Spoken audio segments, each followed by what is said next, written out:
زندگیوں میں لوگوں کے اندر یہ حالات آ گئے ہیں، قربانی کا کوئی موسم، قربانی کا جب وقت آتا ہے، حج کا جب وقت آتا ہے، لوگ اپنا دل چرانا شروع کر دیتے ہیں۔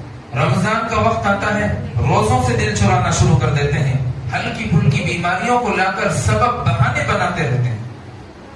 حج کا موسم آ گیا، پیسوں کی بات کرنا شروع کر دیتے ہیں۔ اللہ کے علماء فرماتے ہیں کہ جس کے پاس اس دور میں 3 لاکھ روپے اگر زائد ہوں، مکہ جانے کے پیسے اس کے پاس موجود ہوں، مدینہ جانے کے پیسے بھی اگر موجود نہ ہو، تو اس شخص پر حج فرض ہے۔ حج کہاں ہوتا ہے؟ حج کے ارکان کہاں ادا کیے جاتے ہیں؟ مکے کے اندر ادا کیے جاتے ہیں۔ تو جس شخص کے پاس ضرورت سے زائد پیسے ہوں، غالباً 3 لاکھ روپے میں آدمی مکے کو جا سکتا ہے۔ تو جس کے پاس 3 لاکھ روپے موجود ہوں، تو اس شخص پر بھی حج کیا ہو گیا؟ فرض ہو گیا۔ اب اگر آدمی اس سے جی چراتا ہے تو گویا اس نے اپنے فرض پر اور اللہ کے سب سے بڑے جو حکم ہیں، ان حکم کو ہم توڑنا شروع کر رہے ہیں۔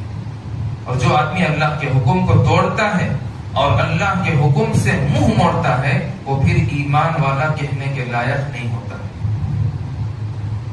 ایسے ہی قربانی کا موسم آتا ہے، آدمی طرح طرح کے